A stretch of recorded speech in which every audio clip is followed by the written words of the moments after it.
And this is Fox 10 Talks, and we are going to be spending some time today in space. Really looking forward to our interview coming up in about 60 seconds with Erin Winick Anthony, and she has developed a huge following. Look at this.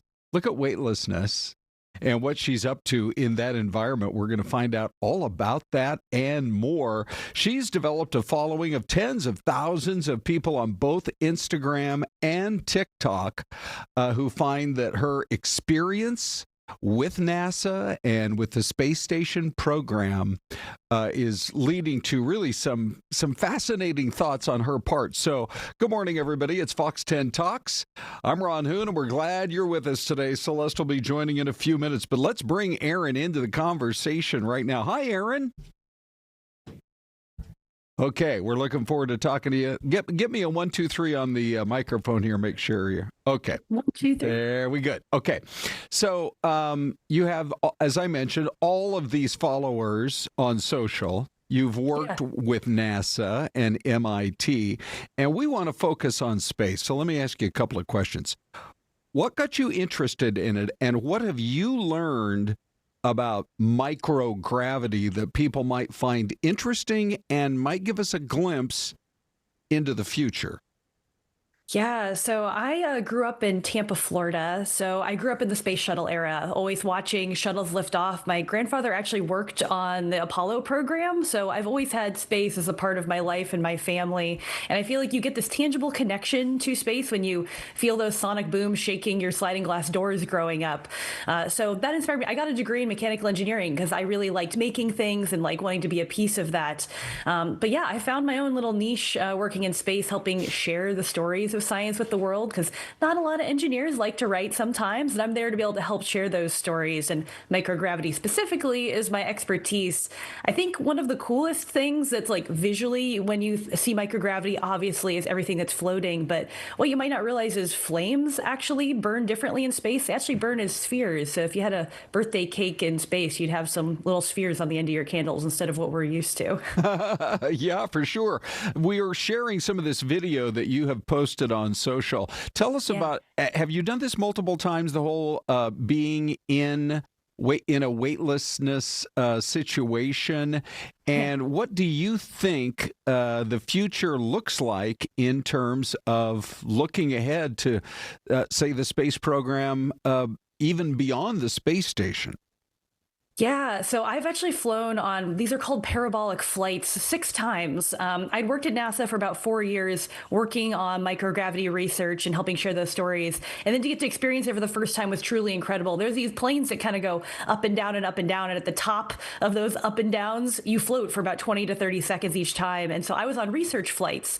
And these are flights that are honestly preparing stuff for really future space work because we need to test it here a little closer to Earth before we send it up into space.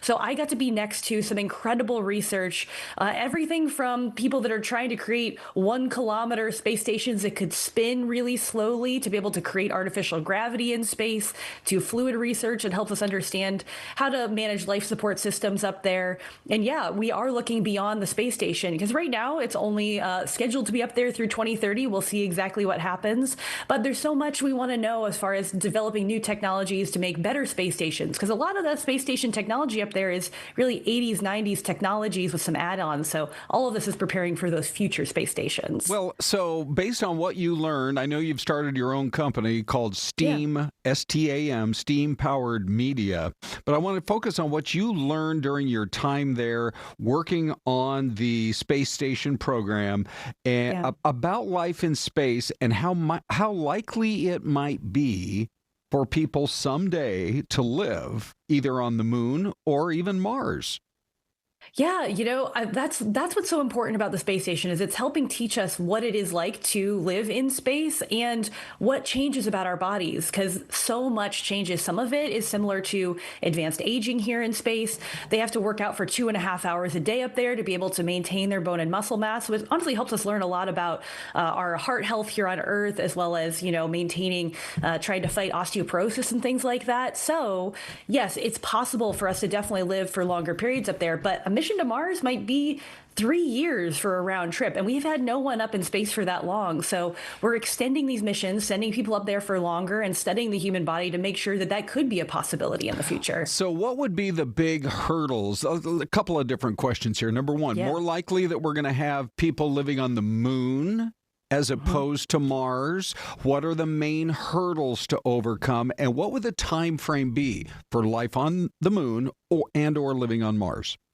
Yeah, Moon is definitely coming up relatively quickly, and we have the Artemis missions through NASA, which hopefully we should have in 2026. The Artemis 2 going to go around the Moon, which is similar to the Apollo era, Apollo 8, if you're familiar, when they orbited around the Moon. And then, it took a few missions and we got to Apollo 11. So we will have that, hopefully that same sort of time frame for us as well. Actually living for long periods, though, we're still, I'd say, like a decade from like that being something we're sending people up there for really long periods, but hopefully that again sets the stage for Mars, because the closer you are to Earth, the easier it is for emergencies and resupplies. Mars is really far out there. It's going to take more than a year to get there on a good day.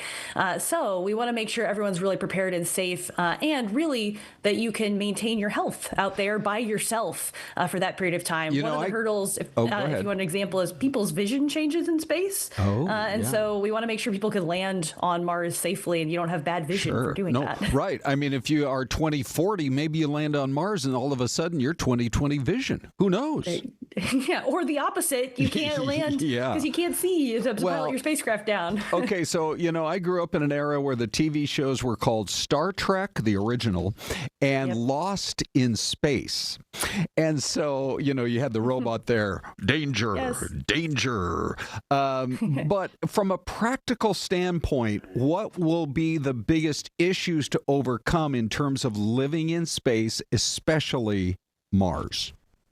Yeah, so if we're talking long term, even think about shelf life for things. To be able to make products that can last that long, especially medicines. Medicines can degrade over those times. So if you wanted things, especially for emergency medical treatment and things like that, we have to figure out how to maintain food over that period of time, how to grow food in space, fresh foods. There's been a ton of research on plants in space, as well as how do you keep someone healthy and be able to land and immediately operate. Because when you see astronauts come back to Earth, they take a while to rehabilitate. So imagine spending that year and a half in space and then immediately having to work and not having those people that can lift you out of a spacecraft when you get there. So it's a lot of human health, maintaining our food supplies and medical supplies over that period. Erin. Yeah, go ahead. Celeste, I want to introduce you as well. So Erin's been looking forward to chatting with you. Yeah. Hi, Erin. Thank you so much for joining us.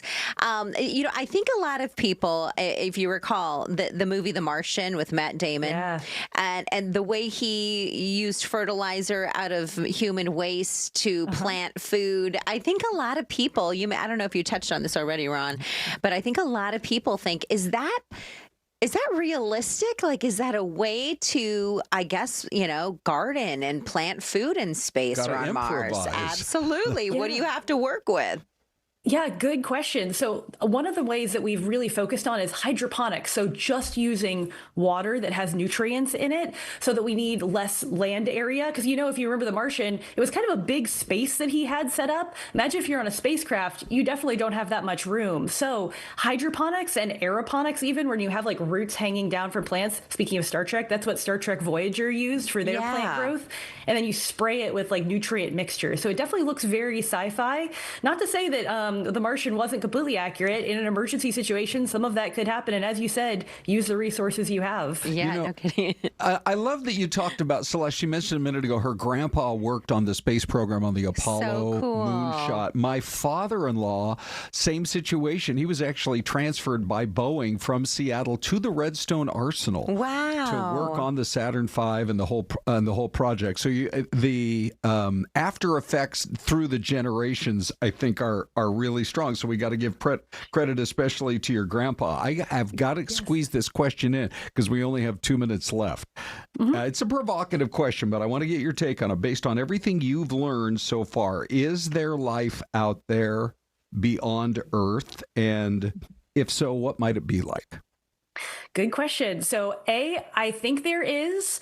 B, I don't think it's been here yet. But I'm really hopeful that the Europa missions that we have going out there, if it's in the solar system, Europa is one of the moons out in the solar system that is a very ice-based planet that protects potentially liquid water underneath the surface, which is a great indicator of life. So I think the first life we're going to find out there is going to be something very small, bacteria, microbes, not the Martians that we're all looking for, but who knows? You know, as we keep probing further out there into the solar system, studying exoplanets, things that are way out there, I think we'll find signs of life at some point. You know, you have been so fun to chat with. Her energy, and how do we find you on TikTok and Instagram? I know you've gone viral and people love your content.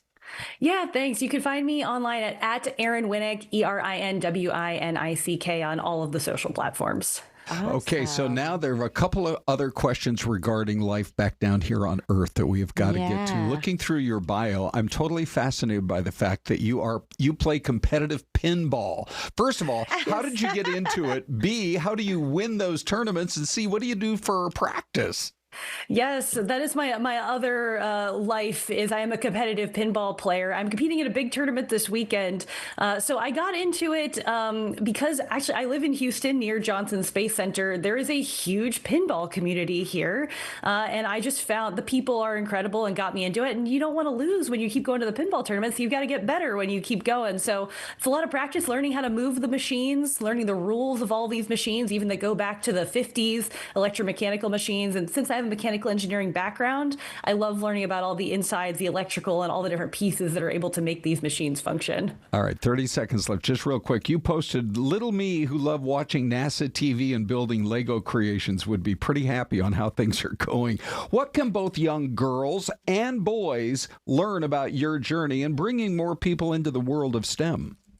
Yeah, I'd say start early. You don't have to have a PhD to be able to be involved in science and engineering, and ask questions of local scientists in your community. If you're an aspiring biologist, look at biologists doing things in your community. I bet you they'd be happy to answer your questions in shadow or maybe even talk to your class. So be curious from a young age, and don't be afraid to get hands-on, whether it's building something out of paper towel rolls or those Lego sets.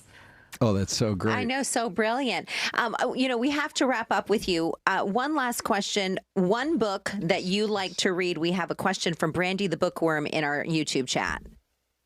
Yeah, so no surprise, I'm a huge fan of The Martian, but also Project Hail Mary, which is Andy Weir's later book that I think will be coming into a movie very soon. I'm a big fan of the sci-fi and especially realistic science coming into sci-fi. All right. Erin, put us in your Rolodex. We want to talk to you more often. We'll check in with you. She's like, what's a Rolodex? Right, yeah, for sure. That's a relic from previous space. Okay, here's our mystery cam. Give us your guesses. We'll be right back. That was so great.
Okay, welcome back. We are ready for your guesses, Syleste. You know, people are looking at this, and I like, for example, Darla. She's like, it could be Oregon or Montana because there is that kind of pine woods, open fields kind of look to it. So I could see either one of those being the right one. Well, and we have in Oklahoma from B. Miguel. Also in Oregon from Brandy the Bookworm. Okay. And I think some folks are asking, is this a ride of some sort, this blue apparatus, or is it like a lookout tower or maybe a sign of some sort right off that freeway? Ooh. You know? Yeah. It's like, I wonder what it is. You know, welcome to Pineville? I don't know. I really like Oregon as a possibility. I think I'm going to go with Darla. Okay, you go with Oregon. I'll go with Idaho and Louis Gonzalez. All right. You can never go wrong with Louis. Here's your mystery camera. Okay. Oops. I got to get this button changed. The Syleste button, you're on the two-shot. There we go. Well, that's okay. We can leave it on Trenton, actually. He is not the mystery camera, but he's our mystery guest. Yeah. Okay, here you go. It is Athol, Idaho. Okay. So that's just outside of Coeur d'Alene. Let's go back and look at it. I am constantly amazed. Say that 10 times. At the cameras that we are constantly bringing up that are new. And that's on the highway. They have a huge theme park. I mean, it's not Disneyland size, but it's outside of Spokane, outside of Coeur d'Alene, on that highway between Coeur d'Alene and Sandpoint, Idaho. Two of the most beautiful cities you will ever see. So, awesome. Okay, well, let's talk about the case that really I think is going to generate quite a bit of interest, and it starts today in a courthouse in downtown Phoenix. Just to bring our worldwide audience up to speed on YouTube, there was a murder case out of Scottsdale that has taken basically almost a decade to get to trial. And that's because there had been a major legal battle over whether or not key evidence could be used against the suspect, Allison Feldman. She was found dead inside her home in South Scottsdale at about Pima and Thomas Roads by her boyfriend. That was 2015, but police did not make an arrest until April of 2018, and it was through a partial DNA profile that they moved in on the case. So we invited Trenton Hooker to join us today. Good Trenton, to see you, Trenton. Thanks, guys, for having me. You here. Yes. What can you maybe fill in the blanks just a little bit more in terms of the headlines for people who are watching who aren't familiar with the case? Yeah. So this one, I think, really just comes down to the DNA is really the biggest hook of the twists and turns and why the justice has been delayed for so long for the Feldman family and Mitchum getting his day in court with the connection to his brother, Mark Mitchum, which was also fascinating because I believe he's been in Arizona prison system since 1992. The brother. Correct. And so they had his DNA on file. Yes. So my understanding of the case was initially what happened when they found DNA at the Feldman murder scene. And again, extremely gruesome. We don't have to get into all the details there, but this poor young woman, what happened to her. But when Scottsdale detectives collected the DNA that they got at the scene, the first process for most departments is to run it through the CODIS system, which that's the national database that all of your criminal federal agencies with FBI, with DOJ, et cetera, all the way to state agencies, they all have prisoner and convict DNA in it, matches against that. That's the first baseline that they'll run. So they ran the DNA from the crime scene. They didn't find anything. Well, they did get a hit for the brother. For the brother. Right. Okay. Mark Mitchum. Yeah. Yes. Okay. And again, he's been in Arizona prison since 92 So on he was child behind molestation bars charge. when this happened. Right. Yeah. So clearly the detectives realized he didn't get out and do this crime, so who could it be? And then it comes into where was the DNA that they initially got from Ian Mitchum, which goes back to a DUI that he had 3 years before the murder that was in Scottsdale. In their possession. It was actually supposed to be destroyed per their policy, but it wasn't. And I believe that they also had him come in again to give a sample of DNA when they were nearing the arrest a few years later. So kind of fascinating, but it went to the Supreme Court of Arizona. I actually have been talking with one of the legal experts that we've had with the Lori Vallow case, Judge Mel McDonald, about this. And he said to me last night, that he's been studying the case all the way to the decisions going to the U.S. Supreme Court. And he said he totally agrees with the Arizona Supreme Court decision admitting the DNA case in this case, because it's interesting because in some circuits, the findings of admissibility would have been rejected. It was one of the first cases where this was done, and I think that there was a lot of questions initially as to the legality of how they found the brother and everything and made the connection through family. And then I think people really gave kudos to the detectives for figuring this out and being creative with it. Yeah, I mean, that's exactly the defense's argument, which our Fourth Amendment rights may have been violated in this. We feel like we should have been it should have been collected in a different way in terms of the series and the chain of evidence of where that was, getting a court order to get it rather than in their database they already had it. So let's talk about your game plan for how you're going to be covering it. The trial starts this morning, I believe, at 11 a.m. Is that correct? Yes, and we're on a 30-minute delay with what's going on in court. It's pretty standard, like we had with the Lori Vallow trial as well. So Brian Webb, our anchor on the weekends, is going to be joining me, and we're going to be watching what's happening in court. But we also have some legal experts that are going to be joining us, criminal defense attorneys. And then I just mentioned Judge Mel McDonald. He's going to weigh in with his expertise as well. But I think we're really fascinated because the opening statements are today. Now, the defense, I thought this was fascinating. They, in October, had entered into the court saying that there was a unnamed suspect, a third party, that they believe was responsible for the death of Allison Feldman. But they named this person in court. We haven't done that yet. But again, the prosecutors pushed back that these are all just allegations, is kind of conjecture based on, they say hearsay with a neighbor that this man had known her, viewed her dating profile. But the big, long and short of it is no DNA from this person was found at the crime scene. Yeah, well, I'm really looking forward to your coverage. If you've never seen Trenton or watched the show or watched him on Fox 10 Talks, you're amazing. Thank you. He worked a newspaper before, so he's smarter than us, Ron. Houston Chronicle, one of the all-time greats. And how big words. And how can people find that stream starting this morning at 11:30? So go right on our YouTube page. It will be available.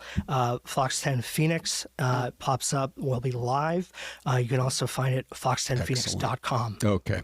Trenton, thank you. Thank you, guys. Okay. Thank you. Good to see you, buddy. All right. So they say there's going to be a vote at 5 o'clock later today, Celeste. Go ahead, Trenton. Walk right through. It's a streaming show. We don't care. Yeah. By the way, the link to that, Big D, he put it into the chat on YouTube. Yeah, on okay, YouTube. So you click right on that later this morning. So Sean Duffy, the transportation secretary, says, they're going to apparently vote today. Who knows if it'll pass or not, Celeste? We'll find out. However, that doesn't mean things are just going to real quickly get back to normal. Listen to this. However, today has been a much better day. A lot more air traffic controllers are coming in. So just for comparison, on Saturday, we had 81 staffing triggers. Today, we have 4.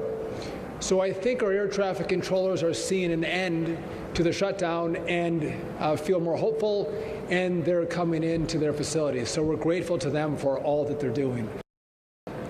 So if the government doesn't open, if the House doesn't do its job, I've had questions about what happens for Thanksgiving. There's a lot of Thanksgiving travel. What's going to happen during that time frame? I'm going to tell you we are not going to get to Thanksgiving. You're going to see this Friday, Saturday, and Sunday. The big disruption thus far, massively more disruption as we come into the weekend if the government doesn't open. It is going to radically slow down. So the House has to do its work. So he's really laying it down. Yeah. I mean, right at the doormat of the House of Representatives. Right now, I mean, you hear some people say, we're not quite sure. There's no guarantee it's going to pass, even though it did pass the Senate. Yeah, and I think there's going to be, as he mentioned, kind of a domino effect. He said some air traffic controllers have taken early retirement, because they thought, I'm leaving. And then the other thought, and I wonder if this is actually something that they may do, the idea that President Trump is saying, we're going to give the air traffic controllers that did not leave a $10,000 bonus. So when he says we've only had 4 alerts versus the 80-some, I wonder if those people got wind of that bonus. I'm coming to work. Well, funny enough, we're going to talk about this with Dave in the next break, but I'll just put it up there right now for the QR code. President not happy with the air traffic controllers. What are your thoughts about this? 12% are saying he's right. There should be some consequences if they didn't show up for a scheduled work shift. But 44% say he's wrong. Some might have actually had to go out there and get a second job just to make ends meet. And another 44% say, look, just pay the $10,000 bonus to those who always showed up, and let's move on and hope that we're not in this situation again. Now, Celeste, here's what really made this whole story even more interesting. This video of a plane that had several members of Congress from Arizona on it. Yeah. Well, it didn't arrive anywhere close to on time in D.C. because something happened mid-flight that prompted a unscheduled landing. There was apparently a lady who was acting so out of control. Just watch this.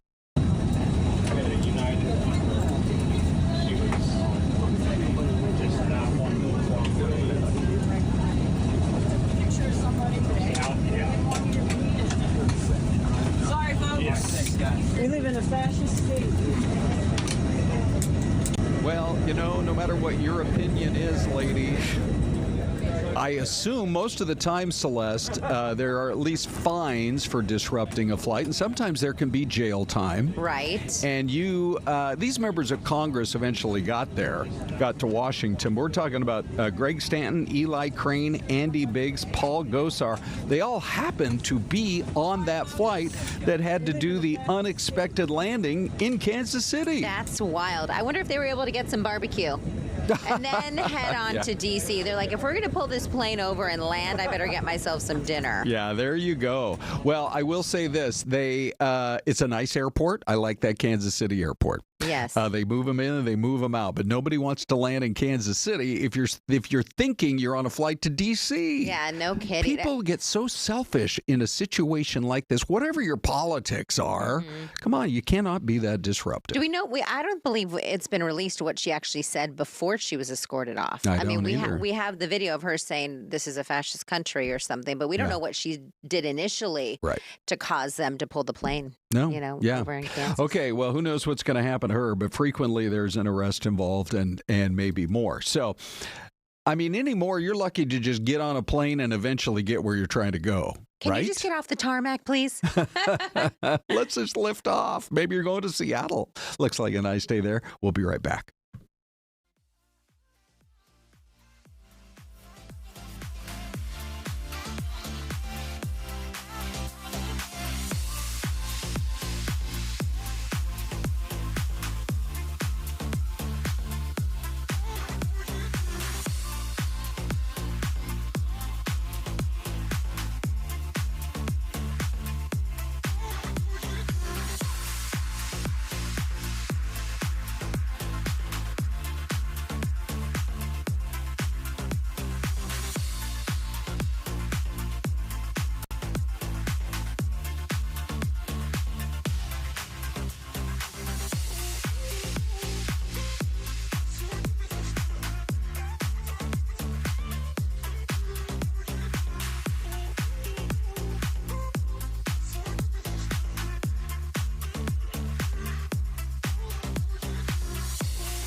All right, everybody, there it is, Seattle, and that kind of weird-looking building down below the Space Needle and to the left. Oh, yeah. Is called at least it was called the Experience Music Project. I think it has a new name, but Paul Allen, who passed away several years ago, he was a Microsoft billionaire, kind of wanted to create their own version of like the Rock and Roll Hall of Fame. Oh, that's very cool. What a beautiful city.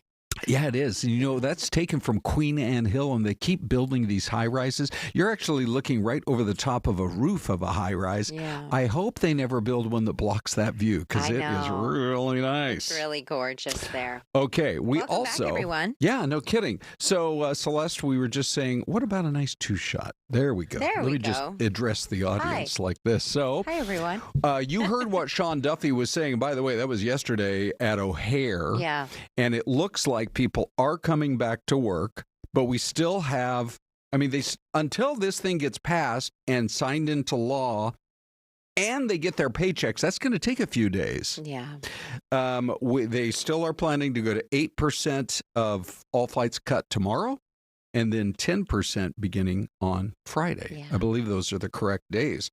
So, it's still kind of a potluck whether or not you're going to make your flight. Even if you make it, you're probably going to be delayed. Yeah. But we'll see what happens. It's so unfortunate that this is, but the last time we've touched on this before, that a situation like this happened, it was what happened at the airports that forced our nation's leaders to act. Yes, right. And to vote and to work together. You know? Yes, right. I can't even imagine folks not being able to visit their family members for Thanksgiving. I know. Or, or like we mentioned this yesterday, but maybe you have a doctor's appointment with or a special surgeon that you have to see, or your mom's alone and she needs you, or dad or something, you know? Yeah, I know. I'm looking for, I don't know, did we touch base with Kelly about a shot from Sky Harbor? I'm looking for Sky Harbor. In here anyway. We may have one. But I can tell you this. They still have dozens of flights that have been delayed. Yeah. And the last I saw, flight cancellations were still running about 40 today. That is so crazy. It's so rough. How do they determine which flights? I guess it's whether or not air traffic controllers are at that other city. That's enough? Probably a part of it. Yes, right. And then what about the domino effect? So say there is, remember they were having originally a problem at Burbank. So maybe 3 flights that were coming here from Burbank never made it in. Yeah. And so then you have to cancel what would have been the second leg. Yeah. So who knows? It's such a mess. Yeah, for sure. So here we go with Get it together, people. With our poll question. Get it together. Get it together. Yeah, try to act like adults there at Congress, and let's at least get the government open and get the airports working. Only 9% say they think the president is right. There needs to be some consequence for workers who did not show up over the course of what we think will be a shutdown that will end hopefully by tomorrow, if they get it passed tonight. They say they're going to vote at 5 o'clock in the House. Celeste, you know what that means? They're having dinner delivered, probably. Probably. A lot of Uber Eats drivers are going to be showing up at the same time. Why don't they let everybody else who's not been able to have SNAP benefits deliver Uber Eats to their homes? Yeah, no kidding. All right, so I think also what it means is if they're going to vote at 5, that really means we'll know at about midnight whether it went through. Yes, you're absolutely right. But 41% say he's wrong. Some might have had to get a second job, and 50% are like, can we move on? Yes. You want that $10,000 bonus to reward people who didn't miss a single day? Go for it. And then let's just move on. So that's what that looks like. Do you want to take a look at the YouTube poll here? Absolutely. I just refreshed it. We have 785 votes right now. Okay. And actually, let me just refresh it. 793. 26% say just pay the $10,000 bonus to those who showed up. He's wrong. Some may have had to get a second job. 61% say that.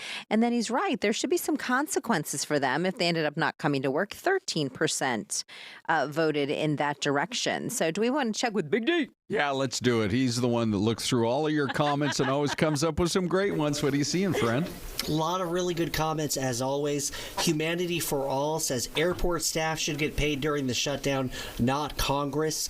Valens Bellator says people really need to know how insane that job is, especially when you're undermanned. There's people who reach their limit of exhaustion, and you genuinely don't want people in that state working that job.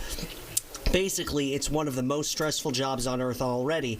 Then you stop paying them for a month. Then people start dropping off and suddenly are even more burdened. The last thing we need for an already crucial and understaffed job is to be punishing people for not working indefinitely extended hours for no pay.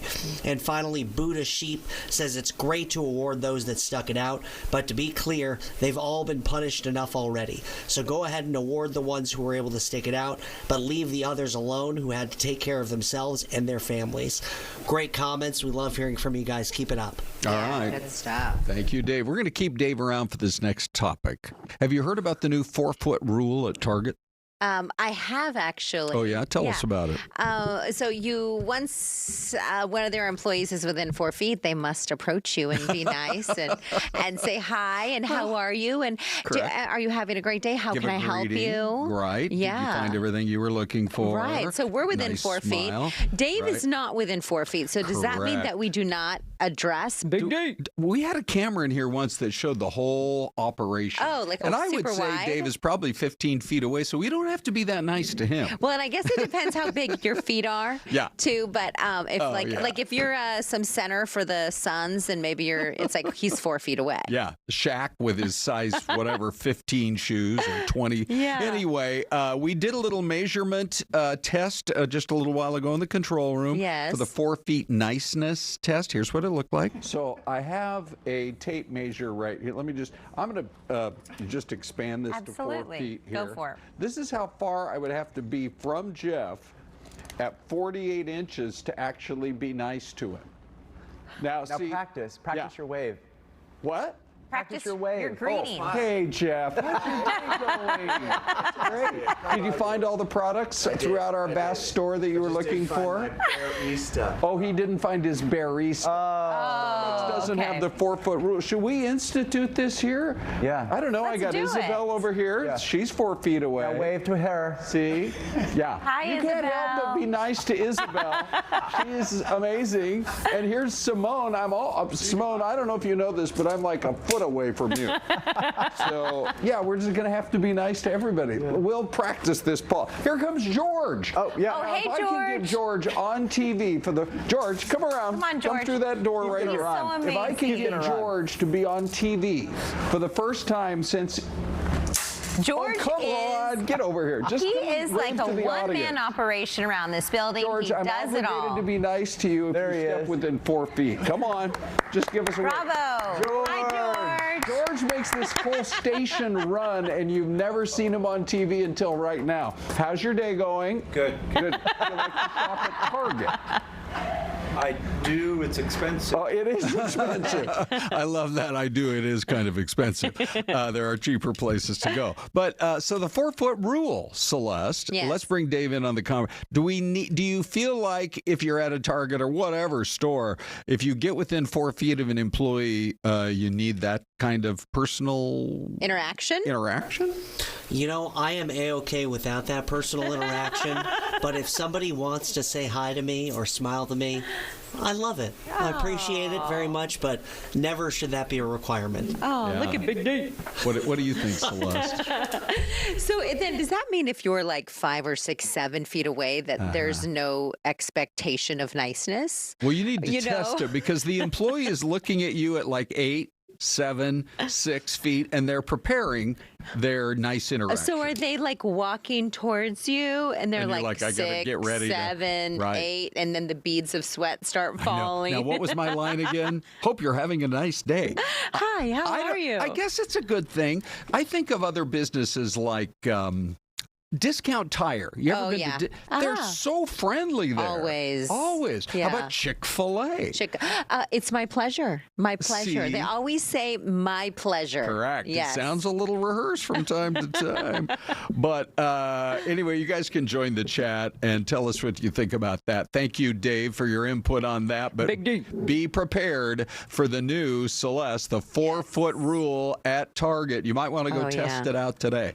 Well, originally you're like 10 feet away, but then as you move into the zone, see what happens. This could be an actually great behind the scenes situation. Oh, yeah. Like, let's just say you're at Target doing your grocery shopping and someone doesn't approach you with the greeting. Oh, see. You're like, Yeah. hello? Excuse me. Yeah. You know what else you could do is put more people at check stands. I actually like the interaction of talking to the lady at Safeway or Fry's or some of the other stores where they still have a lot of checkers. But Walmart has greeters. They have greeters. They have greeters at the front. Yeah, right. So that would be a good way to get that customer interaction. I actually really do the whole. I enjoy the full shift back to customer service. Let's hope that's really happening. Because we had the story, if you recall, of Starbucks. Yeah. And Starbucks now, you can order, when you order a coffee and you go into their stores, you can order coffee in an actual mug. Yeah. Or if you get a pastry, they'll say, "Are you going to do it are you going to have it in store?" And they'll serve it on a plate, like a porcelain glass plate. It doesn't hurt. And then you can get free refills on your coffee. Okay, I'm with you. So I think there's this big push to like better customer service, I'm hoping. I hope so too. Yes. Now, Syleste, one of the things we've learned, you and I learned this a long time ago in our business, because this is the beautiful time of year here. We're going to have weather in the 70s and 60s. Yes. Feels so cold. Look at the video that's been coming in from, I was going to read that sign right there. But most of it is from the upper Midwest, where it is just tough driving, tough sledding. There's New York City. Yeah, I mean, the snow stretched basically all the way from like Iowa and Wisconsin all the way to New York. Yeah. And, I think Pennsylvania yesterday, Indiana, they got tons of cold weather. But look at all of the snow piled up on top of these vehicles. Wow. And the snowplow drivers and the trucks, they are getting in on this action. Well, that's why I say you can never miss with video like this, because we're all 5 million of us are feeling pretty smug. Oh, my gosh. Look at that front yard. That we're not dealing with that, that's for sure. Now, the one thing we're concerned about are those poor, Syleste, those poor iguanas. Did you see that one just drop out of the tree right there? Yeah. Look at this. Here's the slow-mo replay. Oh, my goodness. Oh, gosh. Aren't they supposed to fake like they're dead? Well, they freeze up. Yeah. Supposedly, they slow their body temp, I guess, to... what's happening? Is that a cat investigating? Yeah, I think the cat's like, is this a mouse? Nope. Yeah. Not a mouse. Oh, my gosh. Okay. So anyway, there's another one. Now, nobody needs to be too alarmed, although that landed on the pavement. I mean, that guy's going to get squished if somebody doesn't go help him. He looks like he's dead. Yeah. Oh, my gosh. So the idea is that they just fall out of the trees? Is that what's happening in this city? Correct. All right. You know what we should be doing, of course, is getting, this is a great shot from D.C. We should get more snowy pictures from across America. So pretty. Next few days. We'll be right back.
trying to remember the actual physical location. I think it's Oxon Hill, Maryland. Okay. They have that huge Ferris wheel, which is somewhat incongruous that it's just sitting there by the side of the Potomac River. It's not like they have Disneyland on the Potomac. Oh yeah. So is it almost like, are there other rides? I've never been to this spot. You know what it's close to is Joint Base Andrews.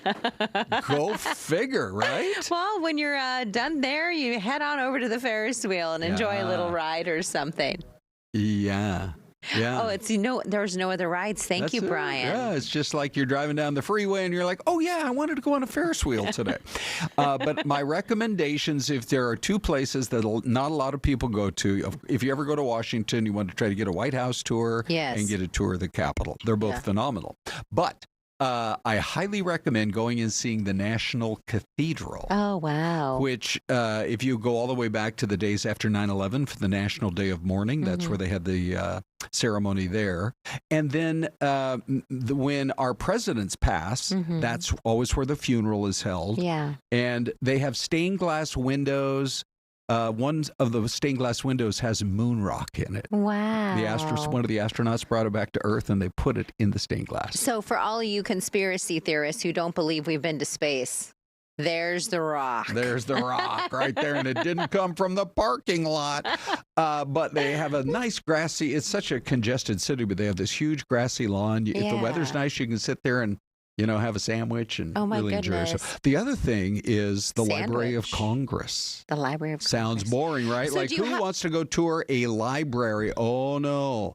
They have Thomas Jefferson's entire collection of books, Celeste. Like that he had in his home. Correct. Yeah. And he donated them. That's kind of what got the whole Library of Congress going. Like, oh, Tom's going to give us all his books. Imagine if you were the librarian in that library, right? Yeah. It's weird, though, because the lights are kept low. They want the books to last forever, and it's kept air-cooled and all that kind of thing. Wow, anyway, that's cool. 2 tips. Go see the White House and the Capitol, but go see those other 2 places as well. So, Celeste, your stories of the day. It's 10:45. For people who aren't around at 6:45 in the morning, they aren't going to see it, but it's a great chance for us to talk about it and tell us about today's. I will, Ron. Just so you know, the Library of Congress has a librarian, and his name is Robert Newland, and you are appointed for 10 years. Wow. Yeah. Okay. So the President of the United States, with Senate advice and consent, who can only serve for 8 years, gets to appoint a guy who's there for 10 years. How is this fair? Yeah. How is this fair? That's really cool. I thought that was cool. Yeah, librarian. I love librarians. You walk in and you can ask them anything. They know exactly where. Hey, I love historical fiction. Oh, I have this great new read. You have to get to it. They're really great. Well, that's great. And you can get your master's, I think, in like library science or something. It's really amazing. Are you having second thoughts? Well, you wish you would have got your. What's your master's in? Public policy. Okay. Yeah. Could you go back and say, could we change it around to Ron, I know librarian? I don't look that smart, but I am. Just so you know. You're so smart. You can tell us about your story of the day. Thanksgiving is going to be here before we know it. Right. But what were you talking about today? So we're talking about being empty nesters. I know. Let's cue the tears. Empty nesters, though, are trying to keep the traditions alive this holiday season, Ron. So the first task, getting the kids all there at once. You know this more than me. I have one daughter who's in college, so she's the only one who's left home right now. Right. But you and Renee are empty nesters. And I think it's one of the most special times of the year, the holidays, when everybody comes back. Well, so most of our kids and grandkids live right here in the Valley, but my daughter Michelle and her husband Nick, they live up in Salt Lake City. Now, this is going to be interesting to see who makes it here because Nick is driving here, which is a really nice drive. You come through St. George and Las Vegas and Kingman. It's beautiful. Yeah. And so he'll be just fine. Our daughter Michelle is flying over Thanksgiving, flying down from Salt Lake, and then she's going to ride back with Nick. Part of the reason, part of it is her work schedule. The other part is they love their pooch so much, they're driving with Willie the dog. Look at Willie. Yeah, so cute. For sure. So here's the thing. There was a study done, commissioned by Honey Baked Ham. If you love ham and you love Honey Baked Ham, that's the company who kind of, did the study. They found nearly 70% of parents believe it's easy to convince their kids to come home for the holidays. And the best motivation, the food. I would say so. Yeah, I think there's something about the smells of like whatever you choose to make. For us, at Christmas, it's like tamales and pozole and all that other stuff. For Thanksgiving, it's the turkey and all the fixings and everything else. But when it's the smell of the food, the taste of the food. Come on home. I'll make your special mac and cheese. Yeah. I'll make your favorite apple pie. And then that will lure them back home. So the study found that kids are trekking on average of 596 miles to get home to mom and dad over the holiday season. And Ron, you were saying that's about the number of miles to Salt Lake City. Almost exactly. Yeah. It'll be interesting, though, as you mentioned, whether or not people will be able to get home. So maybe you're going to be, on a road trip to see family or friends. Or nowadays, I feel like the Valley has grown so much. If you are watching us from, Ron, did you know we have viewers in Uzbekistan? I have heard about that. Good morning, Uzbekistan, although over there it's probably the middle of the night, but yeah. GMU. If you are living in another part of the country, you've never been to Phoenix, it has grown, as you know, I grew up here, you've worked here many years, but it's grown so much. So you could be living in El Mirage in the West Valley, and maybe you're going to go see, Aunt Mary and Queen Creek, and that's going to take you an hour and a half. Yes, just to get across town anymore. It's really, the Phoenix metro area has just boomed. Yes, it has, and it's just going to keep on doing it. Okay, so then since we're talking about, getting everybody to come and enjoy Thanksgiving with you, we ran a poll question today. It's so interesting. There was a new survey that came out today, and it asked 2,000 Americans, how long is too long for the relatives to stay? Yes. And the average was 6 days, but I think Big D, confirm for me. Do we have the? He just walked out. I think. Oh, did Big he? D. Okay. He walked out. Somewhere we have. That's Erin. Hi, Erin. Somewhere we have the results of our TV poll question. You could probably bring us up to speed. We asked people 1 day, 3 days, 5 days. How long is too long? Too long is 5 days. That was the general consensus of most people who voted in the poll. Is how much? Is 5 days. 5 days. 5 days is too much. That's when you call it quits. Mom, dad, whoever it is, cousin Sally, it's time to go. Right. And I think a lot of people left comments. You can scan the QR code when you find it, and folks left comments. And people were, there was one person who said, it's like the fish standard. After 3 days, just like fish begin to stink, so do your house guests. Oh, gosh. I thought, oh, my goodness. Oh, my goodness. But, okay. it is it's interesting because I think it also depends. Here it is. 24% of people who voted, you can scan the QR code there, and you can vote as well, said 2 weeks. 2 weeks. Oh, that is too long. That is a long time. Yeah. 3 days was 17%, 1 week 6%, and 1 day is too long, 12%. You could put, like, if mom was visiting from the other side of the country, you might be able to, or dad, you might be able to put them in the 2 week category, but nobody else. Nobody else. I don't think so. No, and here at Brandy the Bookworm asked, do you all use the gizzards in your stuffing? My grandma always did. She chopped them super tiny. I love it. So we didn't have chunks, LOL. No, I don't use it in my stuffing. No. But my mom has a special stuffing that she makes. I say whatever you can do to jazz up the stuffing, because it can be kind of bland. And as a kid, I hated cranberries. I thought it was the weirdest, grossest thing. Yeah. But now I love it. I know, it's so good. Hey, one more story before we hand it off to Ty and Anita. Yes. So I was working with Dennis, our 5 p.m. producer, yesterday. I love Dennis. And he said, would you mind just, I need a little bit of help here on this report. And so we're going to roll it right now. Mm-hmm. There are 5 columns in Anthem that if you go there on the 11th day of the 11th month at the 11th hour, meaning 11 a.m. yesterday, the sun shines through all of the columns and lights an emblem on the ground for Veterans Day. It's like Stonehenge. It is kind of like Stonehenge. So here is that report. Memorial lining up with the sun this Veterans Day at Anthem Community Park. These 5 pillars represent branches of the U.S. military.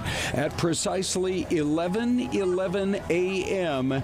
every Veterans Day, sunlight shines through the pillars, creating a spotlight on the Great Seal of the United States. It's a place to honor and respect those who have served our country. I heard a lot about this event, and especially especially the monument, where the light comes through and shines up to the star, or the emblem, or what have you, and that was something I was anxious to see. The award-winning memorial was dedicated November 11th, 2011. It received Arizona Historic Landmark status 6 months later, and you won't find a memorial like this anywhere else. The brick pavers within the Circle of Honor are inscribed with the names of U.S. servicemen and women, symbolizing the support for the armed forces. The pillars are white, and the sky is blue to represent America's flag. We are very mindful of the Daisy Mountain veterans in our community and how much they do for our community, all their efforts, and all the events that they help support in throughout the year. The Anthem Veterans Memorial, offering a quiet place of reflection for veterans, their families, and visitors. Ron Hoon, Fox 10 News. So what I'm trying to do right now, Celeste, because what's the one question every single person watching has? Well, where in Anthem? So I'm just looking on Google Maps right here. I was thinking, how much does Ron make? What's Ron's real salary? Hang on, I can't get off that camera. Oh, this is the strangest thing. Hang on. There we go. Okay. Big D. Yeah. Okay, Celeste, whatever about that topic. Anyway. Actually, what everybody wants to know is... Yeah. Oh, right. Okay. So if you can find the softball fields in Anthem, it's right next to that. It basically is at Gavilan Peak Parkway and what is that cross street? Venture Drive. Oh, wow. Venture Drive and Gavilan Peak Parkway in Anthem. Do we know who was it a part of the housing development that like the Anthem, you know, that they created it, or who came up with that? Celeste, it's a really great idea. I thought we talked about asking open-ended questions that I don't know. I don't know. It's a really great idea. It is somebody's idea. They should put a plaque up there and just say who it was. Let me just give you a couple other reference points here. It's almost across the street from the Barrows Pizza. Oh, I know where that is. Okay. And about a block away from the Legends Bar and Grill. So if you can find those spots, you can find this. Yeah, it's so cool. So cool. Every year in Arizona, we have some new, it's not a discovery for folks there, but for us, so I'm going to go out there and check it out. The 11th month on the 11th day at the 11th hour. Yeah.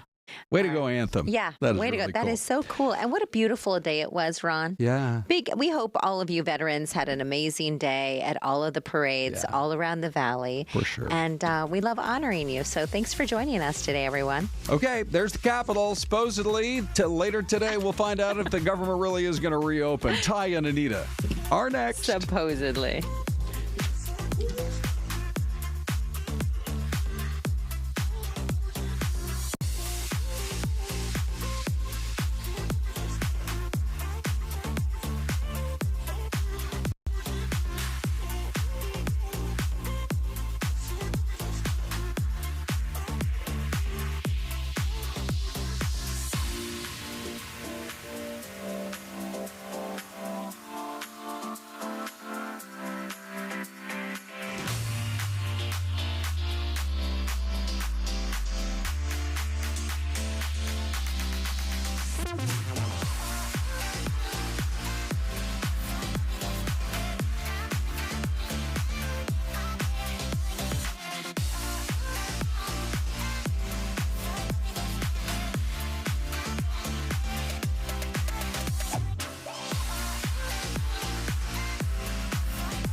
We're just jamming out to our new music here that we've got.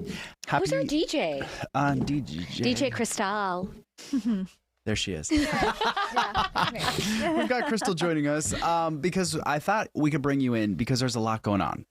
We have some big weather changes. Yes. Then the other thing that I think is so interesting is that the Northern Lights, which, by the way, I have always wanted to see. Yeah. Some folks in Northern Arizona were getting incredible shots. My family in Chicago. Yeah. I'm a lot of the U.S. ended up being able to catch a glimpse last night, which is pretty amazing. Cool. What do you want to talk about first? Let's talk about the weather changes because that's potentially impacting the weekend. And if you're like me, I like to look forward to the weekend. Yeah, there's so many events this time of year too, right?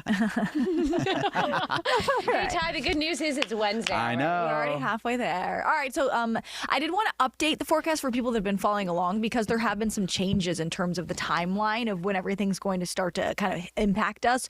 It looks like the storm's going to be approaching a little more slowly, and it's also going to hang out in the Pacific, like off the southern coast of California a little longer, which means it's going to warm up a bit, which for folks that were really hoping for like maybe a potentially good dose of snow in the high country, that hope is sort of slipping through our fingers. Okay. But the storm is still going to impact us. It looks a little drier on Friday. The best window now for rain in the valley specifically is more like later in the day, Saturday night into Sunday. And then when it comes to winds, they'll follow that same timeline. So picking up more so Saturday through Sunday instead of Friday through Saturday. Even for eastern Arizona, Monday could be fairly windy. Temperatures will still cool down, but it's a little delayed now. So Friday could still remain highs in like the low middle 80s, but we will get 70s on Saturday and then highs in the 60s on Sunday. So everything is still happening. It's just a little more delayed, which for someone who maybe has like a big event on Friday, they're probably excited about this because Friday is trending drier at this point.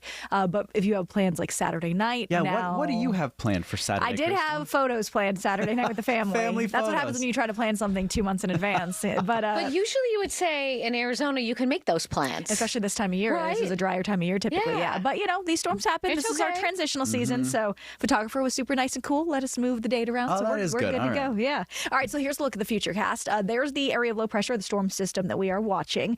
It'll start to kind of butt up against California, bring rain to them Thursday through Friday. This is Friday morning. And you can see that already we're clouding up a good bit by Friday. Now, I do think there's at least a chance for a spot shower. And it's worth mentioning that the models are struggling with this storm system, A, because it isn't fully formed yet, but B, because when things cut off, which is what this low is going to do, cut off means it kind of falls out of the main weather pattern, which guides storms from west to east across the country. When it falls out of the main pattern, it can kind of do its own thing. It's like my toddler. You tell it to do one thing, doesn't mean it's going to do it. Kind of like Ty sometimes. Okay, wow. So this low right now at least looks like it's going to hang out near California a bit longer than we were originally expecting, which is why the timeline is slower. But we're going to have to watch. I would say in the next 24 or 36 hours, this is going to be a good time slot for us to really start to feel more confidence in our forecast in terms of when it will bring that rain to us. So by tomorrow, we kind of have a better idea of kind of solidifying. Yes, I think so. Okay. And we'll be able to start to talk a little more about rain totals, etc. It looks like my model's probably updating right now because I'm seeing it's not updating as it goes to Saturday into Sunday. Gotcha. Let me try again and see if it just glitched out.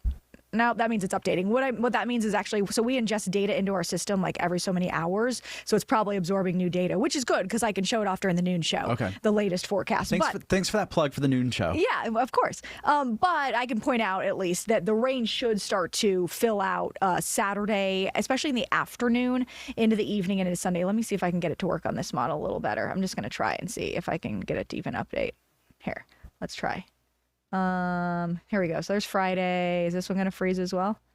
No. Okay. So here we go. This one's already updated. So this is Saturday morning, and then this is Saturday afternoon. Now, like a western half of the state is starting to fill out with some showers, and then this is by the time we get Saturday night into Sunday morning, and now this is our better dose of rain.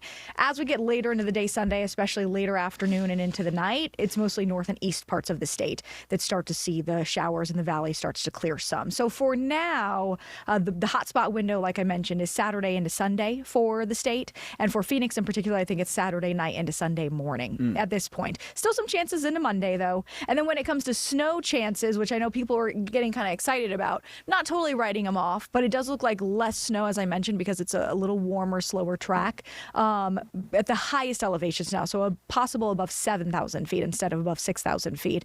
So the ski resort locations, Sunrise, Snow Bowl, still have the potential for maybe a coating to a couple of inches. There's likely going to be some melting, though, because the ground is fairly warm out there. I mean, this is a transitional storm, meaning that we're just getting into our colder season, so the ground hasn't started to chilly up yet. But the best chance would be Sunday if we do get any snow. So that's the storm. That's exciting. Do we still have time to talk about the Yeah, we do. What do you think? I wanted to show off some of these photos because we got some of these in from our viewers. Look how cool some of these were. And I think someone in the chat, Imperivan, said, yeah, the lights were pretty cool up here in Sedona. Not the best I've seen here, though. I think it was 2003 in October. The whole sky was red. But look how, these are some beautiful shots of some folks. I think we got reports of even as far as North Scottsdale. Folks were seeing the northern lights. So is this really what makes it so unusual that we're seeing them all the way out here? Well, and if you remember, in the last year or so, we've talked about this more than a few times, that people in Arizona have been able to capture pictures, especially our professional photographers that are so talented here in the state. Couple of things. You can go back to my graphics if you want once these pictures are done, and we can kind of talk through what's happening. So when you get the northern lights or the aurora borealis, what's happening is it's called a geomagnetic storm. Hold on. Sorry, I was just enthralled with these amazed photos. by the pictures. Sorry. Yeah, no, you're good. Okay, there we go. So this is something called a geomagnetic storm, but we are in a period which can last over, it's been over a year of more active geomagnetic movement. So the sun is... It's busy right now. There's a lot going on. So when this happens, you get something called solar storms. Those solar storms sometimes give us what is known as the aurora borealis or the northern lights. When you have a solar storm, storm-wise, similar idea. It's going to eject, if you've seen any of the animations, protons and electrons that are sent out into space. They're kind of guided our direction. They're moving at a gajillion miles per hour, super quickly moving. So they can get to us fairly fast, which makes it hard for space scientists to forecast when they're going to happen and how it'll actually impact us. But they have a severity scale, and we'll take a look at a second on the forecast there. But so some of these electrons and protons will get to us. We have a magnetic field, mostly bounces them away from us, but there's weak points at the poles, north-south pole. So in those areas, some of them will get down to us, and you would not want a lot of them to get down to us, obviously. So it's a good thing that the magnetic field protects us. But some of those get down to us, and then the resulting factor is that those electrons collide with our atmosphere and create these different colors, the reds, purples, greens, that you typically see far north, of course, where the North Pole is. But sometimes it's a particularly powerful storm, then you will get it further down into the U.S. and sometimes even down into Arizona or Florida, although it's rare. It has to be quite a strong storm for that. So last night, I believe, was a G4 storm, and they're actually saying that still tonight we may have G4 strength again, which is considered severe. If that happens, then again, the best chance for viewing would be in the northern tier of the U.S., down to, say, the Idaho, Wyoming area. But you can view the lights from considerably further than, say, the particles are actually making it. So that's why sometimes further south into, say, Arizona, you can catch a view. My only concern is, and what a bummer, is that we do have the chance for some cloud coverage tonight. We have some clouds out there right now, and more in and out clouds the rest of today and tomorrow are possible. So, is it going to be a great viewing? It's hard to say for sure. I'm by no means a specialist on this. I just know the basics that I'm going through with you guys, but it's at least possible, which most of the year, right, it's not possible. So what time of the night is the best viewing? So from what I've read and understand, right as you get dark after sunset, and again at sunrise. Now, they were saying that it was going to be peaking through 4 o'clock Eastern time today, unless there's one more what's called a CME. That's coronal mass ejection. That's a little easy bit for you to say. Wow. Okay. Yeah, which basically is when they shoot out those protons and electrons and everything. So when those little ejections happen. So if there's another one of those, that would mean that tonight there could be some better viewing as well. But a really good account to follow on X or on social media is NOAA has a space weather organization, and they are so smart and have so much info on that for people that are interested. You mentioned it, and I was wanting to ask you this, but I used to think that this happened like once a year. You can only view it from a very specific part of the United States. But it feels like it's happening more frequently. And can we predict when these storms are coming, like a tornado or a monsoon or hurricane? Well, they can predict when there's a more active period, and we're under a more active geomagnetic period right now. So they like last January, I think I read an article that was like, this year will be a good year to try to see the northern lights because there's going to be more activity, so more chances, especially up in like, you think about people in, what is it, Iceland that they go to more often. Right. You think of the Alaska, whatever. But in terms of like when will we have our next severe storm, from what I understand, that's much more difficult to forecast very far out. Okay. It's fascinating. Yeah, it is. It is fascinating. It's so beautiful. It's so cool to see in those photos that people sent in. Have some of Pretty those cool. photos up one more time. All right, so these They're are the gorgeous. photos from last night from some of those photos that folks were able Thanks, to guys. snap. So if you see, thank you, Crystal. I'm going We'll to see have you to at try to noon. repost and see if my cousin can send me a little Some of bit. those photos? Yeah, I mean, she lives in the suburbs of Chicago and posted a photo of the sky completely green. It was incredible. All right, so next we have another great guest joining us here on Fox 10 Talks. This is Dr. Hope. Dr. Hope, say your last name for us. Ijaola. Ijaola. Yeah. I was going to put in my Spanish pronunciation with the for the J, but I'm glad I asked. A lot of people do that. I am actually, I love this topic because I think the big trend that you see on social media is slather, more. I am looking for something myself, something simple. Yeah. I don't have time for a lot of steps. Yeah. I'm too tired. I feel the same way. So I had gotten to the point where I had like 8 steps in my morning routine, and I was like, I don't have time for this. And so when I decided to actually start my skincare line, I said, let's see how we can put everything together into 2. And that's how we came up with our step 1 and step 2 of our skincare. That's great. Now, let's talk about this because, I mean, she kind of mentioned it, but I think it maybe even started online with people talking about how you just need all these different products for all these different things.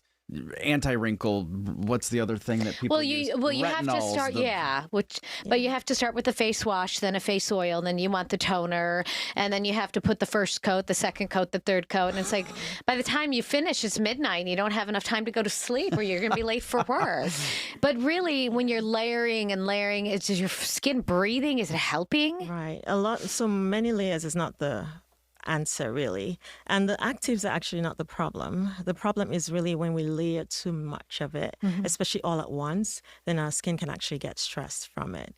And sometimes we're layering things that like exfoliants and retinoids and acids and brighteners, and all of that all together takes a toll on the skin. So this was to kind of simplify and to create gentler products that will still be, that are researched, based botanicals, but they will still have the effect of visible results that you can see and you can feel, that will keep your skin hydrated and supple as opposed to stripping your barrier. And it will help with supporting the tone of your skin, which is something that you want in different actives, but you don't want the harsh side effects. That was going to be my next question, the skin barrier. We have to take a little break, 2 minutes, and then when we come back, we can talk about that and potentially what's in there. Sounds good. Thank you. All right, thank you. We'll be right back in 2 minutes.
Okay, welcome back in skin barrier. What is that?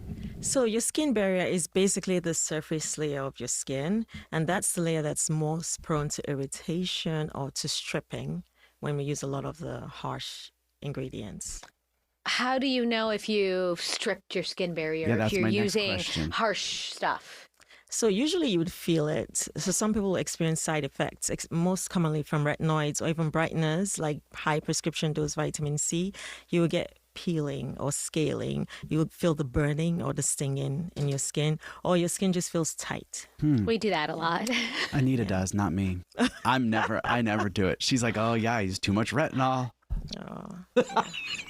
Sorry to throw you under the bus. But then the skin looks new. How did you kind of come up with, I mean, starting your own skincare line must be kind of a daunting, I guess, ordeal, a venture to take on. It was. I actually discovered the whole new world of natural products, and I realized that there's been some research done on a lot of natural products that actually